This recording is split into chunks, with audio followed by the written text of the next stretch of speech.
ഇന്നത്തെ നമ്മുടെ റെസിപ്പി വെറും 3 ചേരുവ വെച്ചിട്ട് ഏറ്റവും കുറഞ്ഞ ബഡ്ജറ്റിൽ സിമ്പിളായിട്ട് പാർട്ടികളൊക്കെ ഉണ്ടാകുമ്പോൾ ഉണ്ടാക്കിയെടുക്കാൻ പറ്റിയിട്ടുള്ള അടിപൊളി ടേസ്റ്റുള്ള ഒരു പുഡിങ്ങിൻ്റെ റെസിപ്പിയാണ്. അപ്പോൾ ഇതെങ്ങനെ ഉണ്ടാക്കിയെടുക്കാൻ നോക്കാം. അതിന് മുന്നായിട്ട് ഈ ചാനൽ ആദ്യം നിങ്ങൾ കാണുന്നുണ്ടെങ്കിൽ നിങ്ങൾക്ക് ഇഷ്ടമായെന്നുണ്ടെങ്കിൽ പ്ലീസ് ഒന്ന് സബ്സ്ക്രൈബ് ചെയ്ത് സപ്പോർട്ട് ചെയ്യണേ. അപ്പോൾ ആദ്യം തന്നെ ഒരു പാത്രം എടുത്തിട്ടുണ്ട്. ഇതിലേക്ക് 1 കപ്പ് വെള്ളം ചേർത്ത് കൊടുക്കാം. 250 ml കപ്പിലാണ് എടുത്തിട്ടുള്ളത്. ഇതിലേക്ക് ഒരു 10 ഗ്രാമിൻ്റെ ചൈനാഗ്രാസിൻ്റെ പാക്കറ്റ് മൊത്തത്തിൽ അങ്ങ് ചേർത്ത് കൊടുക്കാം. എന്നിട്ട് നല്ല പോലെ അങ്ങ് മിക്സ് ചെയ്തിട്ട് എടുക്കാം. ഇതൊരു 10 മിനിറ്റ് ഒന്ന് കുതിർന്നിട്ട് വരട്ടെ. നിങ്ങൾക്ക് ഒട്ടും സമയമില്ല എന്നുണ്ടെങ്കിൽ 1 കപ്പ് നല്ല തിളച്ചിട്ടുള്ള വെള്ളത്തിൽ കുതിർത്തിയെടുക്കുകയാണെന്നുണ്ടെങ്കിൽ പെട്ടെന്ന് സോക്കായിട്ട് കിട്ടുകയും ചെയ്യും. ഇതവിടെ ഇരിക്കട്ടെ. ഇതങ്ങ് കുതിർന്നിട്ട് കിട്ടിട്ട് ഒരു സൈഡിലേക്ക് അങ്ങ് മാറ്റി വെക്കാം. ഇനി മറ്റൊരു പാത്രം എടുത്തിട്ടുണ്ട്. ഇതിലേക്ക് 250 ml കപ്പിൽ 2 കപ്പ് പാല് ചേർത്ത് കൊടുക്കാം. അഥവാ 500 ml ഒരു പാക്കറ്റ് പാലിവിടെ മൊത്തത്തിൽ എടുത്തിട്ടുണ്ട്. ഇനി പാൽ ചേർത്ത് കഴിഞ്ഞാൽ ഇതിലേക്ക് മധുരത്തിന് ആവശ്യമായിട്ടുള്ള 1/2 കപ്പ് പഞ്ചസാരയും കൂടെ ചേർത്ത് കൊടുക്കാം. നിങ്ങൾക്ക് നല്ല മധുരം വേണമെന്നുള്ളവർക്ക് കൂടെ തന്നെ ഒരു 2-3 ടേബിൾ സ്പൂൺ മിൽക്ക് മെയ്ഡും കൂടെ ചേർത്ത് കൊടുക്കാം. ഇനി വേണമെങ്കിൽ മൊത്തത്തിൽ മിൽക്ക് മെയ്ഡ് എടുത്താലും മതിയാകും. നല്ല പോലെ മിക്സ് ചെയ്ത് കൊടുക്കുക. ഇനി ഒരു പാലൊന്ന് ചൂടായിട്ട് വരട്ടെ. ഇനി മറ്റൊരു അടുപ്പിലേക്ക് അങ്ങ് മാറ്റി വെക്കാം.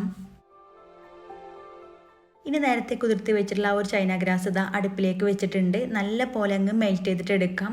നിങ്ങൾ കുതിർത്തി എടുക്കാതെയാണ് മെൽറ്റാക്കി എടുക്കണമെന്നുണ്ടെങ്കിൽ ഇതിലേക്ക് കുറച്ചും കൂടെ കൂടുതലായിട്ട് വെള്ളം ചേർത്തിട്ട് വേണം കേട്ടോ ഇത് മെൽറ്റാക്കി എടുക്കാനായിട്ട്. ഇല്ലാന്നുണ്ടെങ്കിൽ പെട്ടെന്ന് അങ്ങ് കട്ടിയായിട്ട് വരികയും ചെയ്യും. ഇതിവിടെ നല്ല പോലെ മെൽറ്റായി വന്നിട്ടുണ്ട്. ഒട്ടും തരുന്നില്ലാതെ തന്നെ മെൽറ്റാക്കി എടുക്കുക. ഈ സമയം കൊണ്ട് പാല് നല്ല പോലെ ചൂടായിട്ട് വന്നിട്ടുണ്ട്. നല്ല പോലെ ചൂടായിട്ട് വന്നാൽ ഇതിലേക്ക് ഒരു 1/4 കപ്പ് പാൽപ്പൊടി ചേർത്ത് കൊടുക്കാം. പാൽപ്പൊടി ഉണ്ടെങ്കിൽ എന്തായാലും ചേർത്ത് കൊടുക്കുക. ഒരു പ്രത്യേക ടേസ്റ്റ് ഉണ്ടാകും. അതുപോലെ നല്ല തിക്നെസ്സും ഉണ്ടാകും. പാൽപ്പൊടി ചേർക്കുകയാണെന്നുണ്ടെങ്കിൽ നല്ല പോലെ മിക്സ് ചെയ്തിട്ട് എടുക്കാം. പാൽപ്പൊടി ഒട്ടും കട്ടയൊന്നുമില്ല. നല്ല പോലെ പാല് മിക്സ് ആയിട്ടുണ്ട്.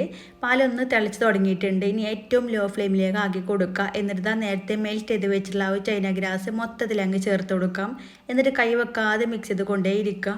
പിന്നെ നല്ലോണം തിളച്ചുകൊണ്ടിരിക്കുന്ന പാലിലേക്ക് ഹൈ ഫ്ലെയിമിൽ ഇട്ട് കൊടുത്തിട്ട് ചേർക്കുകയാണെന്നുണ്ടെങ്കിൽ പെട്ടെന്ന് പാലങ്ങ് പിരിഞ്ഞു പോകും കേട്ടോ തിളച്ചുകൊണ്ടിരിക്കുമ്പോൾ ചേർത്താൽ. അപ്പോൾ ഏറ്റവും ലോ ഫ്ലെയിമിലേക്ക് ആക്കി കൊടുക്കുക. എന്നിട്ട് വേണം ഈ ഒരു മെൽറ്റ് ചെയ്ത് വെച്ചിട്ടുള്ള ചൈന ഗ്രാസ് ചേർക്കാനായിട്ട്. എന്നിട്ട് കൈ വെക്കാതെ നല്ല പോലെ മിക്സ് ചെയ്ത് കൊണ്ടേ ഇരിക്കുക. അപ്പോൾ പാലിൽ ചൈന ഗ്രാസ് നന്നായിട്ട് മെൽറ്റായിട്ട് കിട്ടും. ഈ ഒരു രീതിയിൽ ഒട്ടും തരികളൊന്നും ഇല്ലാതെ തന്നെ ചൈന ഗ്രാസ് മെൽറ്റായിട്ടുണ്ട്. ഇത്രയും മതിയാകും. ഇനി തീ ഓഫ് ചെയ്ത് കൊടുക്കുക. ഇതിലേക്ക് ടൈഗറിൻ്റെ ബട്ടർ സ്കോച്ചിൻ്റെ മിക്സിന്ന് ഒരു 3 ഡ്രോപ്സ് ചേർത്ത് കൊടുക്കുക. ഒട്ടും കൂടി പോകരുത്. 2-3 ഡ്രോപ്സ് മാത്രം ചേർത്തിട്ട് നല്ല പോലെ മിക്സ് ചെയ്ത് കൊടുക്കുക. പിന്നെ കൂടി പോയാൽ ഒരു കുത്തന ടേസ്റ്റ് ആവട്ടോ ഉണ്ടാകുക. ഇതിന് ലൈറ്റ് കളറ് മാത്രമേ പാടുള്ളൂ. ഒത്തിരി കളറ് വേണമെന്ന് വെച്ചിട്ട് കൂടുതൽ ചേർത്താൽ അത്രയ്ക്ക് അങ്ങ് ടേസ്റ്റ് ഉണ്ടാകില്ല. നല്ല പോലെ മിക്സ് ചെയ്ത് കൊടുത്തിട്ടുണ്ട്. നിങ്ങൾക്ക് പകരമായിട്ട് ബട്ടർ സ്കോച്ചിൻ്റെ എസൻസ് വേണ്ടാന്നുണ്ടെങ്കിൽ പകരം ബദാം മിക്സോ അല്ലാന്നുണ്ടെങ്കിൽ പിസ്തൻ്റെ എസൻസോ ഏത് വേണമെങ്കിലും എടുക്കാം കേട്ടോ. എന്നിട്ട് നല്ല പോലെ മിക്സ് ചെയ്ത് കൊടുത്തിട്ടുണ്ട്. നന്നായിട്ട് മിക്സ് ചെയ്ത് കഴിഞ്ഞാൽ നമുക്ക് സെറ്റ് ചെയ്യാനായിട്ട് വെക്കാം.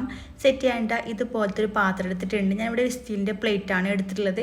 നിങ്ങൾക്ക് ഏത് ട്രേ വേണമെങ്കിലും എടുക്കാവുന്നേ ഉള്ളൂ. സ്റ്റീലിൻ്റെ പ്ലേറ്റ് ആയതുകൊണ്ട് തന്നെ കുറച്ച് നെയ്യൊന്ന് സ്പ്രെഡ് ചെയ്ത് കൊടുത്തിട്ടുണ്ട്.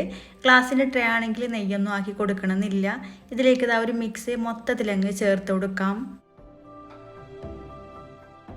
ഇനി ബാക്കിയുള്ളത് ചെറിയൊരു ബൗളിലും കൂടെ അങ്ങ് സെറ്റ് ചെയ്തിട്ട് എടുക്കാം. ഇതിന് മുകളിലുള്ള ഒരു ബബിൾസ് മൊത്തത്തിൽ അങ്ങ് കളഞ്ഞെടുക്കാം. ഇല്ലാന്നുണ്ടെങ്കിൽ ഇതിങ്ങനെ സെറ്റായി തുടങ്ങുമ്പോൾ മുകളിൽ ഇങ്ങനെ ഉണ്ടാകും. അപ്പോൾ കാണാൻ ഭംഗി ഉണ്ടാവില്ല. മൊത്തത്തിൽ കളഞ്ഞെടുത്ത് കഴിഞ്ഞാൽ ഇത് കുറച്ച് നേരം ഒന്ന് സെറ്റായിട്ട് വരട്ടെ. ഡെക്കറേഷന് വേണ്ടിയിട്ട് കുറച്ച് പിസ്ത നീളത്തിൽ കട്ടാക്കി എടുത്തിട്ടുണ്ട്. പിന്നെ മുകൾ ഭാഗം മൊത്തത്തിൽ സെറ്റ് ആവുന്നതിൻ്റെ മുന്നേ തന്നെ അങ്ങ് ഇട്ട് കൊടുക്കുക കേട്ടോ. അധികം സമയം എടുത്താൽ അധികം അങ്ങ് പെട്ടെന്ന് സെറ്റായി തുടങ്ങും. മുകൾ ഭാഗം 1-2 സെക്കൻഡ് കൊണ്ട് തന്നെ പെട്ടെന്ന് സെറ്റ് ആവും കേട്ടോ. എന്നിട്ട് ഇതുപോലെ അങ്ങ് ഇട്ട് കൊടുക്കാം. പിസ്ത ഓപ്ഷനിലാണ്. നിങ്ങൾ കയ്യിൽ എന്താണോ ഉള്ളത് അത് വെച്ചിട്ട് ചെയ്തെടുത്താൽ മതിയാകും. നിങ്ങൾക്ക് ഉള്ളിൽ കടിക്കാൻ ഇഷ്ടമാണെന്നുണ്ടെങ്കിൽ ചൂടോട് കൂടിയിട്ട് തന്നെ ഡെക്കറേഷനൊക്കെ ചെയ്തെടുക്കാവുന്നേ ഉള്ളൂ. ഇനി മൊത്തത്തിൽ ഇതേപോലെ അങ്ങ് ചെയ്തെടുക്കാം. ഇനി ഇത് ഒരു ഓവർനൈറ്റോ അല്ലാന്നുണ്ടെങ്കിൽ ഒരു 5-6 മണിക്കൂറെങ്കിലും ഫ്രിഡ്ജിൽ വെച്ചിട്ട് നല്ല പോലെ തണുപ്പിച്ചിട്ട് സെറ്റ് ചെയ്തിട്ട് വേണം കട്ടാക്കി എടുക്കാനായിട്ട്. ഈ ഫ്രിഡ്ജിലേക്ക് അങ്ങ് മാറ്റി വെക്കാം. പുഡിങ് നല്ല പോലെ തണുപ്പിച്ചെടുത്തതിന് ശേഷം പുറത്തെടുത്തിട്ടുണ്ട്. ഒരു ഓവർനൈറ്റ് ഫ്രിഡ്ജിൽ വെച്ചിട്ട് നല്ല പോലെ സെറ്റാക്കി എടുത്തിട്ടുണ്ട്. നിങ്ങൾക്ക് ഇഷ്ടമുള്ള രീതിയിൽ കട്ടാക്കി എടുക്കുക. ഇതുപോലെ ചെറിയ ചെറിയ സ്ക്വയർ ആയിട്ട് വേണമെങ്കിൽ കട്ട് ചെയ്യുക. ഞാനിവിടെ കുറച്ച് വലിയ പീസായിട്ടാണ് കേട്ടോ കട്ടാക്കി എടുക്കുന്നത്. ഇനി ക്യൂബായിട്ട് വേണമെങ്കിലും കട്ടാക്കി എടുക്കുക. നല്ല ഈസി ആയിട്ട് കട്ട് ചെയ്യാൻ വേണ്ടി പറ്റുകയും ചെയ്യും. ഏറ്റവും കുറഞ്ഞ ചിലവിൽ സിമ്പിളായിട്ട് ഉണ്ടാക്കിയെടുക്കാൻ പറ്റിയുള്ള ഒരു പുഡിങ്ങാണിത്. പിന്നെ ഇതിലേക്ക് എസൻസ് ഒക്കെ ചേർക്കുന്നതുകൊണ്ട് തന്നെ അധികം ചിലവുമില്ല. ഏറ്റവും സിമ്പിളാണ് ഉണ്ടാക്കിയെടുക്കാനായിട്ട്. ഈ ഒരു എസൻസിൻ്റെ ഒക്കെ ടേസ്റ്റ് ഇഷ്ടമുള്ളവർക്ക് ഉറപ്പായിട്ടും ഈ ഒരു ടേസ്റ്റ് ഇഷ്ടമാകും. അടിപൊളി തന്നെയാണ്. എല്ലാവരും ട്രൈ ആക്കി നോക്കുക. നിങ്ങൾക്ക് ഉറപ്പായിട്ടും ഇഷ്ടമാകും. ഉണ്ടാക്കി നോക്കുകയാണെന്നുണ്ടെങ്കിൽ കമൻറ്റ് അറിയിക്കാൻ മറക്കരുത്. വീഡിയോ ഇഷ്ടമായി എന്നുണ്ടെങ്കിൽ ലൈക്ക് ചെയ്യുക, ഫ്രണ്ട്സിനും ഫാമിലിക്കും ഷെയർ ചെയ്ത് കൊടുക്കുക. പിന്നെ സബ്സ്ക്രൈബ് ചെയ്യാതെ കാണുന്നവരുണ്ടെന്നുണ്ടെങ്കിൽ പ്ലീസ് ഒന്ന് സബ്സ്ക്രൈബ് ചെയ്യുക. വീണ്ടും അടിപൊളിയായിട്ടുള്ള റെസിപ്പി ആയിട്ട് കാണാം. താങ്ക്